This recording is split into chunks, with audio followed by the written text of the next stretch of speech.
Well, we're on day 2 of our Got Questions conference, and I'm super excited about our lineup tonight. I want to remind you that you are able to invite anyone you want to join in by sharing the link to this video. So go ahead and do that now before we start our first session of the night. Now, right now, we're about to hear from Cameron McAllister. Cameron was actually our first speaker we ever hosted from RZIM here at Celebration Church. Cameron is an itinerant speaker for RZIM. He's the host of Vital Signs Podcast, a weekly podcast that explores signs of life in today's culture, and the co-host with Nathan Rittenhouse of Thinking Out Loud, a podcast that considers current events and Christian hope. I love both of those podcasts, by the way. Cameron is also a staff writer with Christ and Pop Culture, where he explores the intersection of Christianity and popular culture. His film and television reviews have appeared in Christianity Today and Think Christian. He holds a degree in philosophy and religion from Toccoa Falls College and recently earned a master in cultural apologetics from Houston Baptist University. Tonight, Cameron is going to be addressing the topic of how to approach apologetics in the current culture. Let's listen in as Cameron takes it away. Hey, Celebration Church. It's great to be serving you once again. I was actually there in person a number of years ago, and it was a great experience, so I'm just delighted to be with you again. So we're going to be talking about how to do apologetics in the current culture. Let's start with the boring part and get that out of the way. So we need to start with some definitions. What do we mean when we say culture? We hear so much about culture. We need to engage culture. We need to understand culture. We need to get to the roots of culture and the underlying assumptions and underlying messages and so on and so forth. And that's all really laudable, helpful work. But what on earth is culture in the first place? Os Guinness, who is a sociologist who works out of Washington, D.C., he's written a number of books. He's also a colleague and friend of mine. He has a very helpful, very practical, very accessible, and profoundly simple definition of culture. Culture, says Oz, is a way of life lived in common. A way of life lived in common. So just look at the cultural landscape around you. Look at the scenery. Think about the movies, television shows, the songs. Think about the billboards, and consider the stories that all of these different people are telling you. And that really is a picture of the way of life lived in common. All of those kind of just key assumptions that drive us are hard to see sometimes. Think about the idea of a fish in water not being able to really understand the water. That proverbial fish doesn't understand the water because the fish is swimming through the water. And that really is the way culture often operates. It's harder for us to see sometimes. We have to take a few steps back because we're so thoroughly surrounded by it. It is our environment, a way of life lived in common. So when we're talking about doing apologetics in the current culture, we're talking about apologetics in this day and age, looking around at all of the different messages and all of the songs and all of the visions that shape us. That's what we're talking about, a way of life lived in common. But what is apologetics?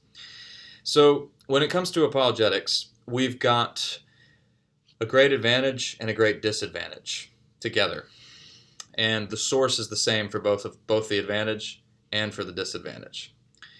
So, what's the advantage? Well, the advantage is that apologetics has developed into a full-fledged academic field these days. It is possible to study apologetics at an undergraduate level. It is possible to study apologetics at a graduate level and to get a master's degree in apologetics. I have one. It's soon going to be possible to get a PhD in apologetics. They are currently at work on PhD programs for apologetics. And so because of that, there's been tremendous organization of resources, and great minds have come together to present very powerful arguments that meet some of the key challenges and objections to Christianity.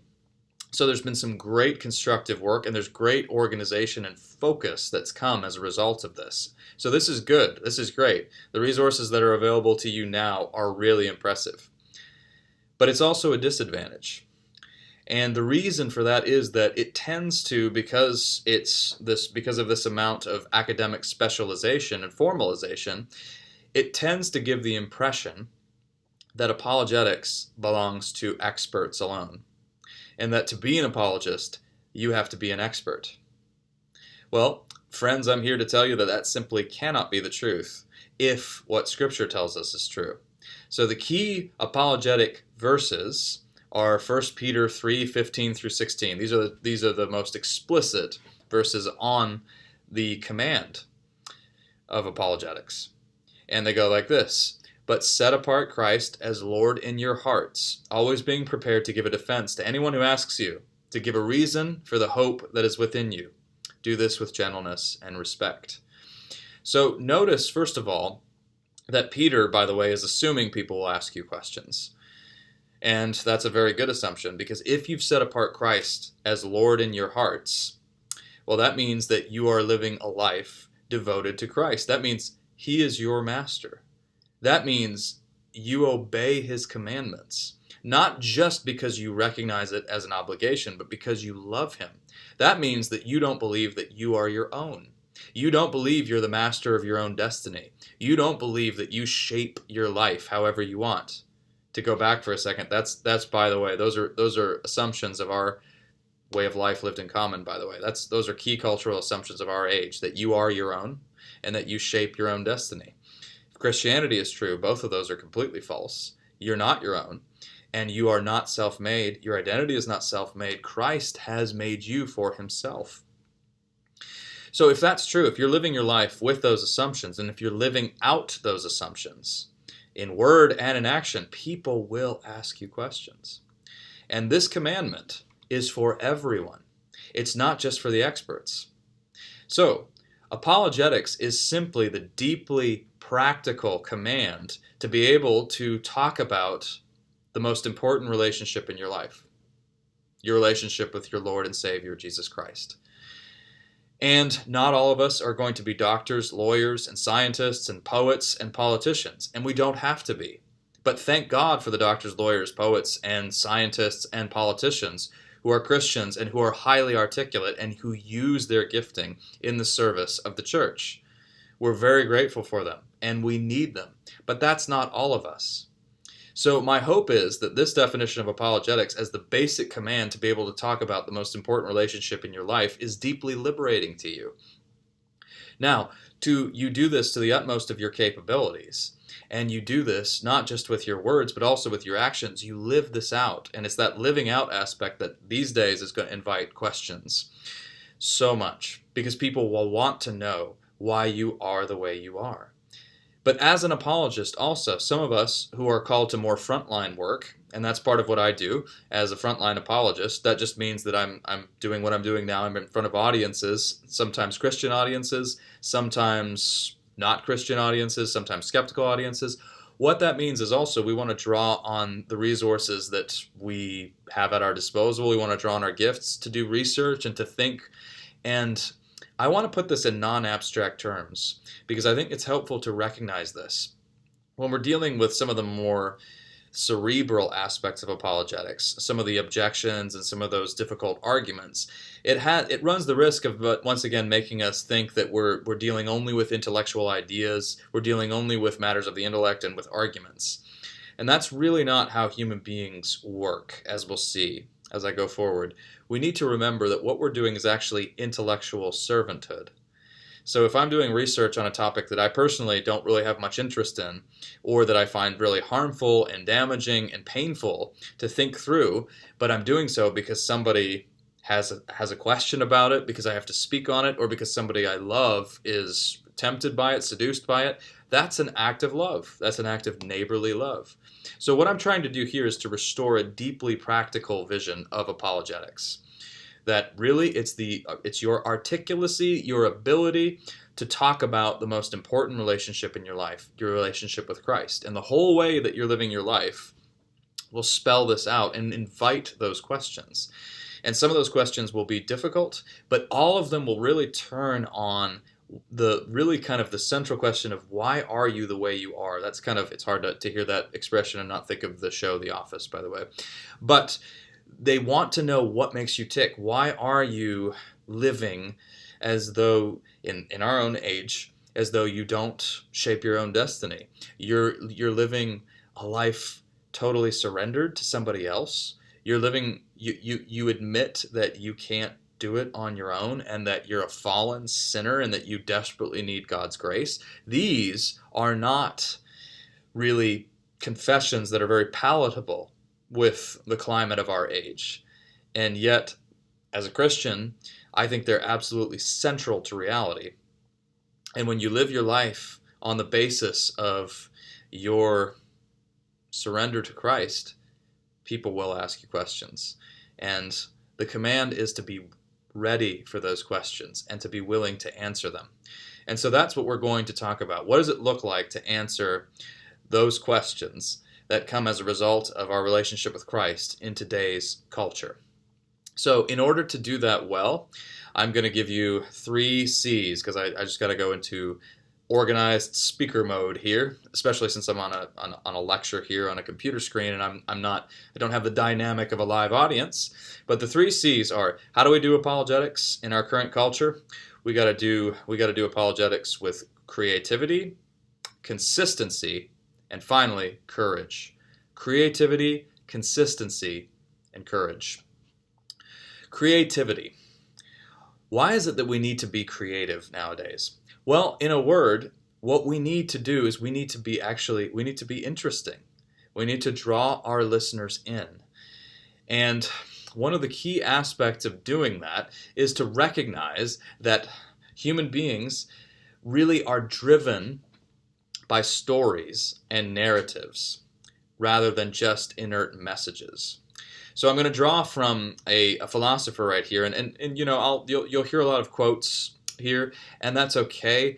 Part of what I'm doing is I'm just trying to draw from some of these key thinkers to illustrate, very practically speaking, why it is and that human beings are really, what really makes us tick has to do a whole lot more with what we love and with what moves us than just the stuff that gets our wheels turning.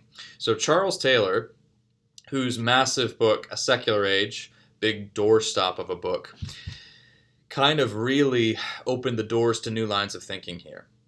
And he points out that rather than being just shaped by information and messages, we are actually much more deeply shaped by stories, fables, poems, songs, narratives. This is really what moves us. And when you look at our actual habits, the habits of human life, I think the evidence really is in favor of what Charles Taylor is saying. I think it's actually a very rational statement to make, that we're much more shaped by the stuff that moves us. That is, we're more shaped by what we loved, by what we love. This is what Augustine of Hippo once said. A really practical way to illustrate this comes from not Charles Taylor, but from James K.A. Smith, this is another philosopher, and he points out, if you want to get to know somebody, which question will tell you more about them? What do you think, or what do you love? What do you want? So what do you think, or what do you want? See, people will tell you they think all sorts of things. I'll tell you all sorts of things that I think about diet, for instance. But if you really want to gain a better understanding of the way I live my life, take a look in my fridge. And the message is often one that's in conflict with what I say I think. People will tell you they think all sorts of things, but when you actually see what they want, what they desire, and what they love, then you're actually going to gain a better understanding of who they are. And this is what apologists need to take into account and that's, again, the command of apologetics is to all of us, so we're all apologists. So what do? We need to recognize that people are shaped by what they love, and we also need to look at our world through spiritual lenses. So the kind of cumbersome phrase I use here is apocalyptic realism. Now, don't be thrown by that exotic terminology. I'll explain it here. What do I mean by apocalyptic realism? Well, first of all, when I say the word apocalypse or apocalyptic, the knee-jerk, I think, response or the sort of picture that we often have in our minds is one of, Armageddon, fire and brimstone, end of the world scenarios. So that's not the aspect I'm looking at here of this word. What I have in mind when I say apocalyptic is really the idea of getting to the hidden spiritual realities behind the surface level. So, for instance, the book of Revelation is one of the most symbolic books, of course, in the Bible. But Revelation, that big scary book at the end of the Bible, which is actually deeply encouraging when you really read it. So the book of Revelation is all about pulling back the curtains to show you the hidden spiritual realities. And so when you see the culture in apocalyptic terms, in this sense, you're going to see the hidden spiritual realities. So the way of looking at that is, if human beings are inescapably spiritual creatures, then it makes sense that when you watch TV shows, when you watch movies, when you listen to songs, when you look at billboards, for goodness sakes, you're going to see spiritual yearnings. You're going to see spiritual yearnings all over the place. And that makes sense because human beings are inescapably spiritual creatures with spiritual longings and yearnings. So there are two really broad ways of looking at the world. And this is really helpful. This comes to us from the book of Ecclesiastes. So when you think about this, Ecclesiastes gives us a vision of life under the sun. And life under the sun, that's where Ecclesiastes looks very dark. Life under the sun is characterized by impermanence. All of the great achievements of this life, and there are many of them, and all of the great wisdom of the age, and there's lots of it. There are great sages. There is great wisdom. There are monumental statues and monumental works of art, and there are amazing pieces of insight to be gained. But all of it is passing away, says the great sage Solomon of Ecclesiastes. And so we get that haunting phrase, vanity of vanities. All is vanity, because all is passing away. And this is a picture of life under the sun. When I was younger, I had a bit of cognitive dissonance because a lot of the writers I love paint a picture of the world that is very bleak. So think about somebody like Ernest Hemingway or Albert Camus. So Ernest Hemingway, writer, author of Sun Also Rises, and Farewell to Arms, and many other books, or Camus in his book The Plague, or The Stranger. I would read these stories, and I would think to myself, okay, I'm getting a vision of reality of life and the human condition that's just, it's very, in many ways, it's looking at life as absurd, very hollow, this colossal sense of restlessness and emptiness that characterizes human life. As a Christian, I know that that's not the full story, and yet, why does this ring so true? Why can I feel this vision in my bones? Why does it resonate so strongly? Well, here we have the key, by the way, in Ecclesiastes. And by the way, Ecclesiastes has beat all these guys to the punch. Ecclesiastes was an existentialist text long before the existentialists showed up. And we see, because what Ernest Hemingway, what Albert Camus are doing is they're giving us a picture of life under the sun. And if you restrict your vision only to life under the sun, the final picture is one of, ultimately, impermanence. The final picture is one of, all great things will one day be destined for the grave. Everything's passing away. Everything will be consigned to dust. That is one of the key dimensions of human existence that characterizes our mortal condition. I think right now we're in a great position to appreciate it, and I think we're really wrestling with it as a culture in the midst of a pandemic. Because what the pandemic is doing is, it's two things broadly. It's showing us what's always been true. Both of these two things are not news, but they feel like news to us modern people in our affluent, convenient culture. It's telling us, one, you're not in control. Two, you are one day going to die. You are mortal. You're not in control, and you are mortal.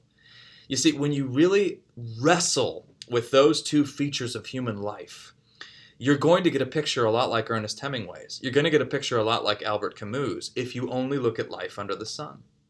But that's not the full picture of reality, is it? We also have the eternal perspective as Christians. And the eternal perspective says that yes, life under the sun is characterized by turmoil and impermanence and pain. And that world is passing away, and all the glories of this world are destined for the grave. But that's not the whole story. Christ is returning to judge the quick and the dead. Christ is returning to make all things new, and that's the true consummation of history. That's the true consummation of the Christian story. And so Christians are living in that reality now. We have access to that full picture.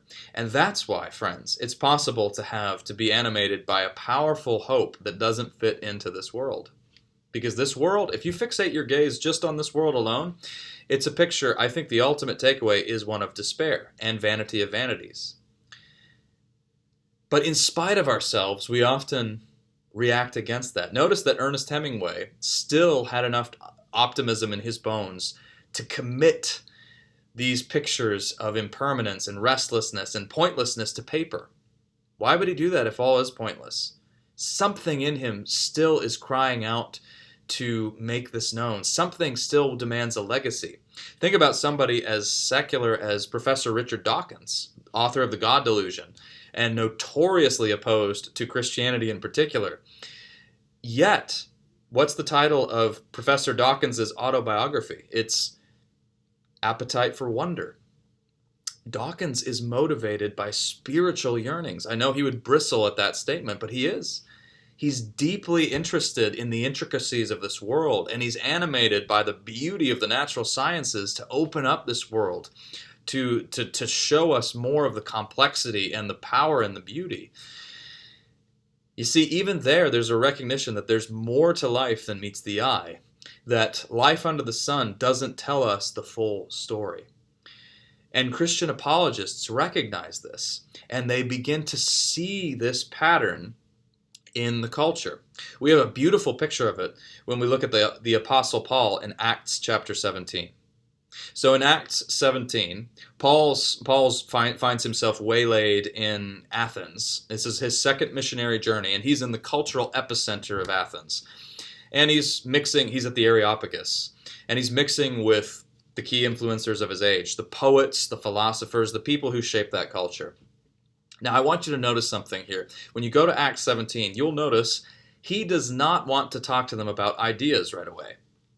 He wants to talk to them about their worship habits. Now, isn't that interesting? Why would he want to do that? He wants to talk to them about what actually moves them. He wants to talk about where their hearts are, right?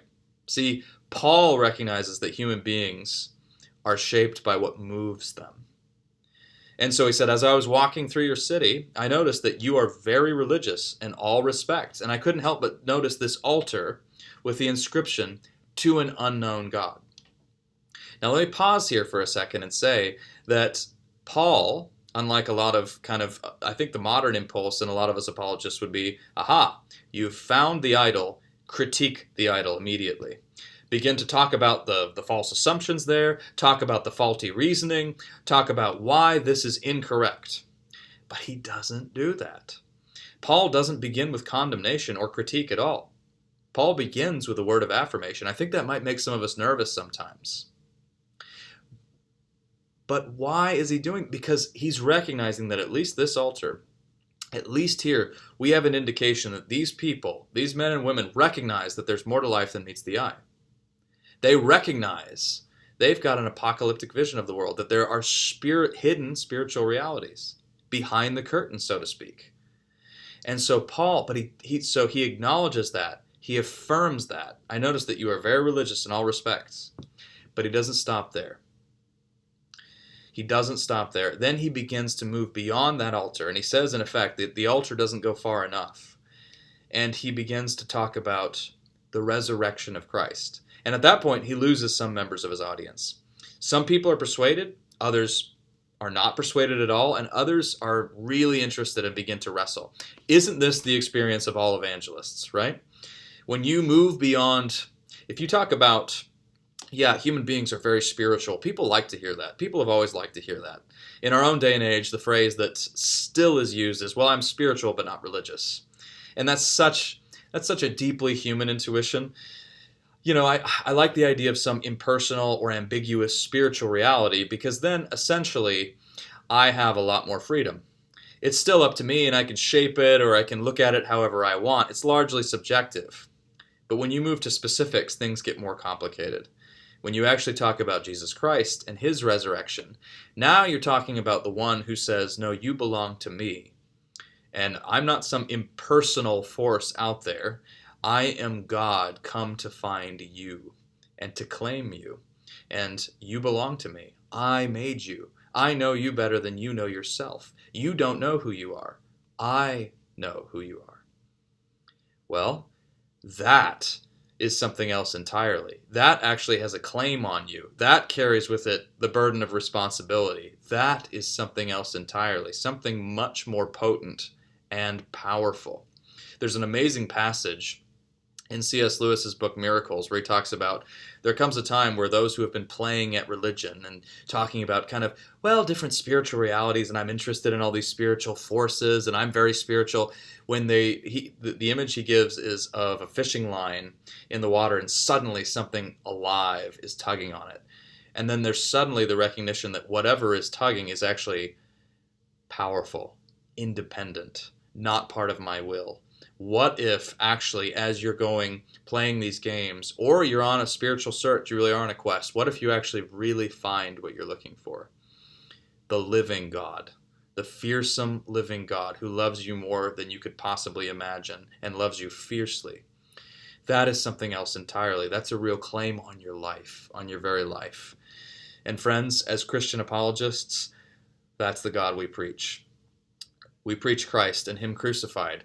And so when we do that, one of the things that Paul does in this passage that's really powerful and really creative is he quotes two pagan poets. He says, as even some of your own poets have said, in him we live and move and have our being. He's quoting Aratus and Epimenides. These are two pagan poets.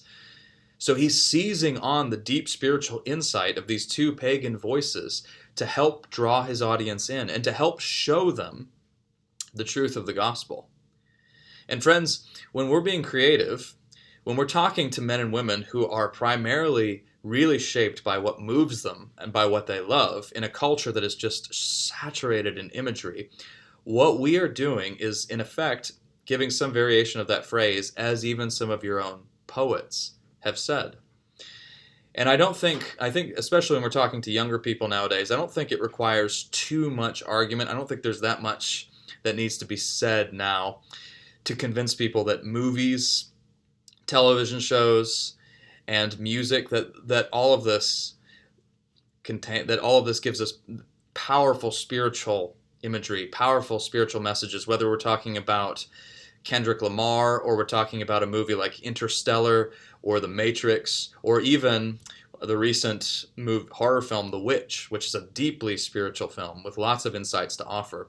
What we're seeing here is if we actually look at our culture from the standpoint of eternity, we will see those hidden spiritual dimensions.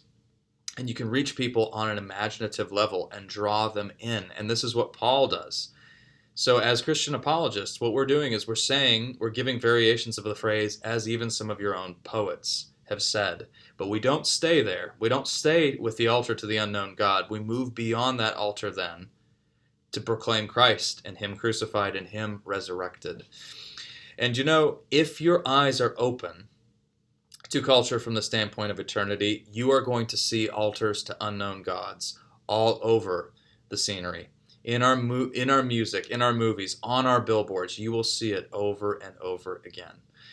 So have your eyes open for that. Now, the second point I want to make here in this section on thinking creatively, and I got to move on because I'm getting long-winded here. But the second point is really just a word of exhortation. Some of you are artists, and I know that your relationship with the church has likely been a conflicted one. I'm very happy to say that in recent years, the church is really growing in leaps and bounds when it comes to the arts. We've done great in the past, in the distant past, but we've struggled in recent years with really encouraging, affirming, and sponsoring our artists. And so my encouragement to you, if those of you who are artists, and Christians, make great art. Don't make propaganda. Don't just take abstract ideas and doctrine concepts and dress them up in costumes and parade them around to try to get across the Christian vision. That comes with the best of intentions, but it backfires. It doesn't work. No, make great art, true art. Because let me just tell you, if Christianity is true, then it gives you the full scope of reality. Truth, goodness, and beauty. I think Christians nowadays often are tempted to just illustrate goodness and beauty to the exclusion of truth. And the truth is we live in a fallen world, and there's darkness here too. And if we turn a blind eye to darkness, what we will either do is we'll give people propaganda, well-meaning propaganda, or sentimental art. And it won't actually reach people's hearts because it's not an accurate picture of where we are as human beings. Let me give you one recommendation here. I think the great, if I may say, the patron saint of modern Christian artists, I think, is Flannery O'Connor. Absolutely brilliant storyteller. In fact, I think she's a novelist and short story writer. I think she's, to my mind, the greatest American short story writer. And I'm not alone in that view, by the way, and that's not restricted to Christians alone. She is widely celebrated as one of the greatest American short story writers. But she's very articulate on being a Christian artist as well. And may I recommend to you her book, Mystery and Manners, which brings together all of her essays on being an artist and a Christian. And she basically says over and over again, Christianity doesn't restrict my vision. It doesn't narrow my lens. It absolutely gives me the full picture. And she says conversely, this is really interesting, if I operated with, if when I was writing a story, I kind of tried to bracket my Christian beliefs, then that would restrict the vision. That would give me something that's not the full picture of reality. And her stories are ferocious. They are not sentimental. They are the opposite of sentimental, but they are so powerful because they actually give you a real vision of what a world filled with Christ's presence looks like. So, Christian artists, the most powerful apologetic work you can do is to be great artists. To be great Christian artists and to exclude no portion of reality and to give those visions, those stories, those songs, because those will reach people on an imaginative level. And as my late mentor and friend Ravi Zacharias said, when you reach people's imaginations, you have a powerful way of bridging that huge gap between the head and the heart, the mind and the heart. You are finding a holistic way to draw your listeners in and to reach them in a whole new way. C.S. Lewis did it, Walker Percy did it, Flannery O'Connor did it. In our own day, we have great artists doing this. Andrew Peterson, the songwriter and the fantasy storyteller, does it. We need more. So one of my great words of exhortation to you is to be Christian poets. If you are artists, be some of the poets of the age. All right, I got to move on. So, consistency. It's never been more important to be consistent than in our own day and age. Look, we live in a cultural moment that is just flooded with great communicators. With people who are really slick communicators, with people who could give TED Talks, people who are good looking and who are great on camera and who can even turn their phone on and just give us a view of their life in their homes, and they're still so articulate and they're so dynamic and they're so interesting. And yet, I think it's rare that we've lived in a moment when we're so keenly aware of the two-sided nature of so many people. How they can have a very slick presentation on the one hand and then be somebody else entirely in other moments. Be a vicious person talking out of both sides of their mouth, being, in a word, a hypocrite. And we also are in a moment where we have heard promise after promise from slick politicians, from people who have mastered speech and rhetoric, and yet who have led lives that are so vicious and tell such a different story from what they say. We've heard so much from people who don't practice what they preach. So friends, a key and vital aspect of your persuasive appeal will be the lives that you live. Think about the fact that So much of what Jesus proclaims in the gospel has to do with where your hearts truly lie, where your treasure truly is. Jesus says, if you love me, you will keep my commandments. And that just makes perfect sense, actually. That makes deep practical sense. If you actually believe something, your actions will follow that belief. If I say I love my wife, Heather, and I say I love her and I trust her, but I watch her every move. I track her every move. I install a tracking device on her. I subject her to all sorts of surveillance and all sorts of tests, and I quiz her on her whereabouts all the time. Well, the only conclusion you can draw is that I don't really trust her, and that my love for her is probably not what it seems to be. Well, similarly, if we say that we love Christ, and that he is the center of our lives, that his is the most important relationship of our lives, and yet we don't obey him. We don't follow his commands. We don't surrender to his will.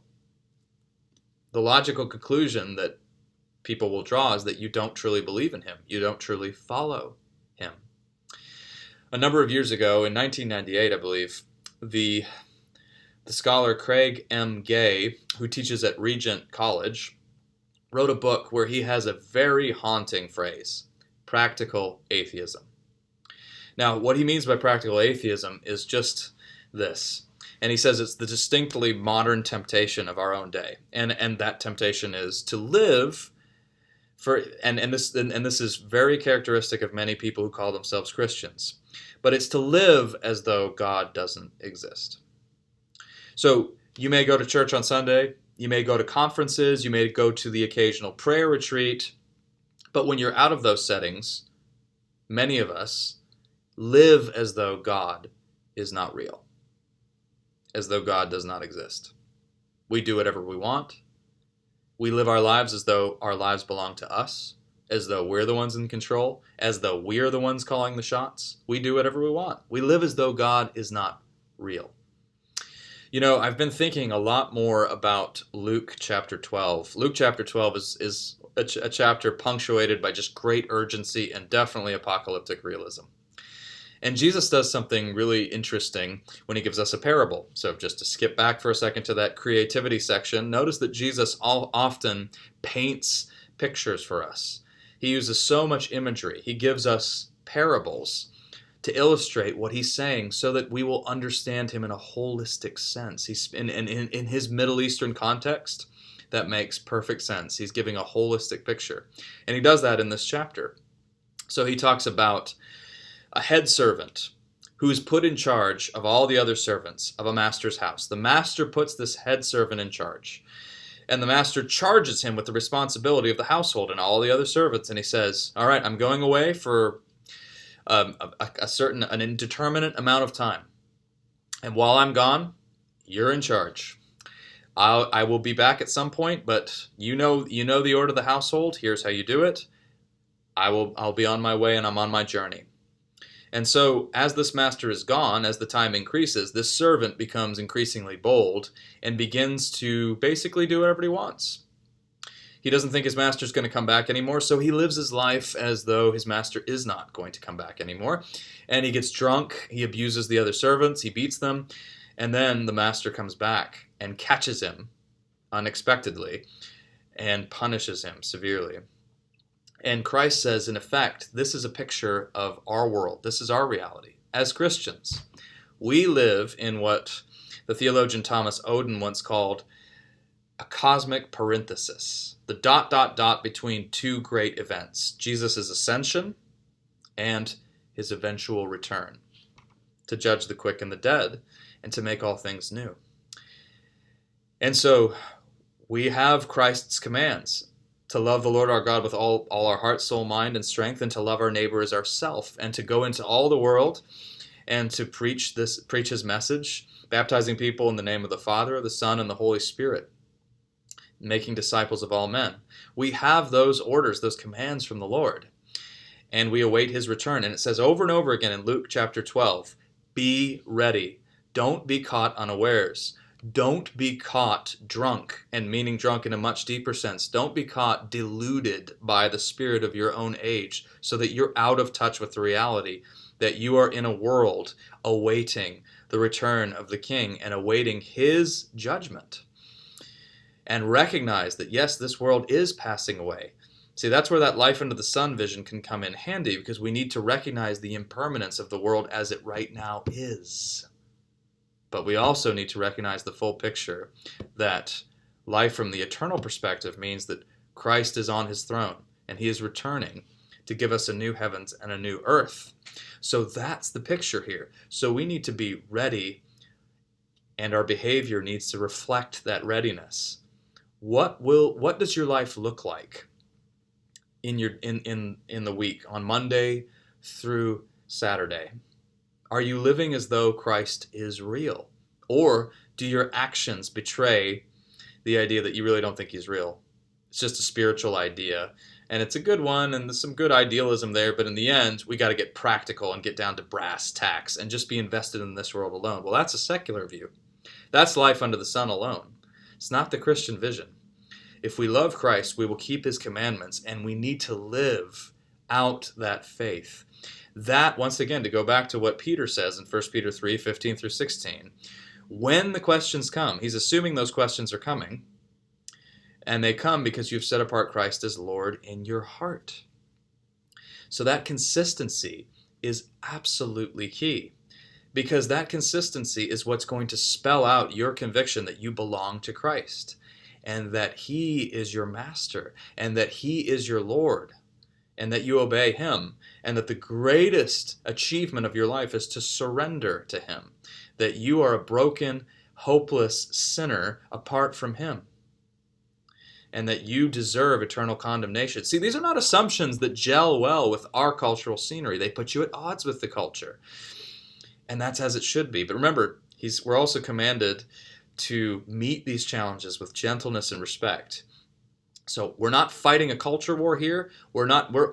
Christians don't need to fight a culture war, by the way. We are already on the side of victory. Why? Because we're on Christ's side. And he's the final victor.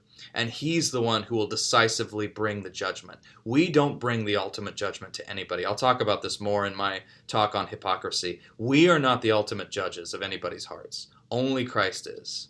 What we are his hands and feet when it comes to service and when it comes to loving our neighbors. And we share that message, and we do so with firmness and conviction, and sometimes with a prophetic edge. But we leave the judgment, the ultimate judgment, to Christ, our Lord. You're off the hook for that. And what a beautiful freedom that is. Live your life consistently. May your life spell out your conviction that you belong to Jesus. When that happens, people will ask you questions. Consistency has rarely been as important as it is in this cultural moment, because there are so many two-sided people, and these stories are being broadcast left, right, and center. Consistency is so important. Somebody who is actually pure in heart, actually devoted to their Lord. Not perfect. All human beings are fallen and we make mistakes, but growing spiritually and committed to the Lord and consistent. That will be a key aspect of your persuasive appeal. Be the same person on the inside as you are on the outside. Practice what you preach. Live out the gospel in word and in deed. There are a lot of fancy words out there. We need a lot more powerful deeds that back up those words. So as apologists, if you want to succeed in today's culture, it has to be a holistic deal. It's a package deal. People will look at you. They're not just going to look at what you say, they're going to look at you. So be prepared for that. May the light of Christ shine forth in your lives. Finally, and I'll be quick on this one, be courageous. Courage. Creativity, consistency, and courage. You know, my dad, Stuart McAllister, points out that the book of Acts is the most exciting book in the New Testament for him, because it's the story of the birth of the church. It starts as this tiny little movement that blossoms in to a worldwide moral revolution that's with us to this day. It's incredible. And the early church, when you look at Acts, they find themselves immediately at odds with the surrounding culture. Why? Because the same reason we're always at odds with the surrounding culture down the ages. Because our allegiance is to Christ. The idols change, but that conflict remains in every historical era. You know, just to give you a real practical example of what this looked like, real grassroots example for many of these Christians in the early church. And I'm drawing this example from a useful book by Larry Hurtado, called Destroyer of Gods. And Christianity is the destroyer of gods, destroyer of the pagan gods. It's a useful book. But he points out that in the context of the early church, most people in their homes had a household deity, a household god, and they would have a little shrine or a little idol. It was very common it was just a social custom that when you came into the home, you bring an offering to the household god, a libation or some other kind of offering. This was polite. This was just the social custom. So what does that mean for Christians and for early converts? Well, automatically when you go over to a friend's house, when you go over to a family member's house, you are automatically at odds. You've already got a point of conflict just right when you walk through their doorway because you refuse to give the offering to the god. Now, do you think that was impolite? Yeah, it probably was. It violated social customs. Do you think it was awkward and difficult? Absolutely. We don't have anything like that, right, nowadays. We're so enlightened now. We don't have these kind of archaic practices. Oh, yes, we do. What happens when somebody quizzes you about your views as a Christian on human sexuality and sexual ethics? What happens when somebody quizzes you about how you think human identity is shaped? Do you believe that we make ourselves? Do you believe in gender fluidity for instance? Or do you believe that we are made by God for God, and fundamentally who we are is a person made in the image of God? You see, we have litmus test questions of cultural orthodoxy, and they are idols. They're the idols of our age, whether it's sexual ethics or how about politics? In our own day and age, so many people across the board, I'm an equal opportunity here. I'm not restricting myself to one political camp. Across the board, people often put all of their hopes and all of their aspirations into a politician or a leader, a governor, a president, some key figure. What about Christians who find themselves in a position where they believe that the key leader, who everybody thinks is the right person, when they believe that this person is not right, that to vote for this person, to support this person would be to violate their conscience? Oh, we felt some of these tensions recently, haven't we? 2016 elections. What then? Well, if we restrict our gaze once again to life under the sun, if we only see this world, then we're going to look only to earthly solutions. Policy and legislation, that's the only game in town. That's the only way we shape our culture. And again, I'm not suggesting that Christians withdraw and hide and that we're uninvolved. We're invested in this world, of course. But we recognize that this world isn't all that there is. And if a key leader violates our conscience and our Christian convictions, we have the freedom in Christ to not support them, to withdraw. And see, once again, Christians, our key allegiance is to Jesus Christ. It's not to Caesar, not to the Caesar of any age. This is why Christians in the early church were also suspected of treason and of being seditious, because they didn't recognize Caesar as God. Christ alone is God. And so Christianity always brings you into conflict with the idols of your age. And so we need to be prepared to confront those idols with power and conviction and grace and mercy and gentleness as well, but with courage. So think about those final words. I often think about these final words in Matthew chapter 28, verses 19 to 20. In Matthew 28, 19 to 20, Jesus says, this is a really interesting thing he says. He says, "All authority in heaven and earth has been given to me. Therefore go." My friend and mentor, John Jaroge, who's also one of our speakers, he once pointed out to me, he goes, "All authority in heaven and earth have been given to me. Therefore, you go." See, we go forward as Christians with Christ's authority. Not because we carry our own message, not because we carry our own agenda, but because we carry his message. And that message is not some abstract principle. Christ is the message. And you are the message. Embody Christ. Live out Christ. We are called over and over again to imitate Christ. That's what a disciple does. We imitate Christ. We aim to be just like our Lord and Savior. And so when we do that, when we go forward with His authority, His message, and His personality, then we are moving people. We are moving people by reaching directly to their hearts and uniting their minds and their hearts. And so Christ says, "And lo, I am with you always, even to the end of the age." We are not alone. You don't do this alone. We do this with the empowerment of Christ and His Holy Spirit. So we need to recognize that as we go forward, we live this out. And we do this creatively, we do this consistently, and finally we do this courageously. When you do those three things, you have a powerful apologetic that will speak to this culture, that will move hearts and minds, because it's not you doing the moving, it's your Lord. I hope this has been helpful to you, and may the Lord bless you.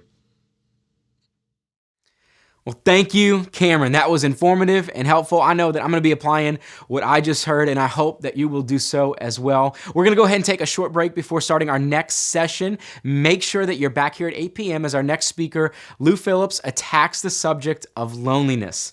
I'll see you soon.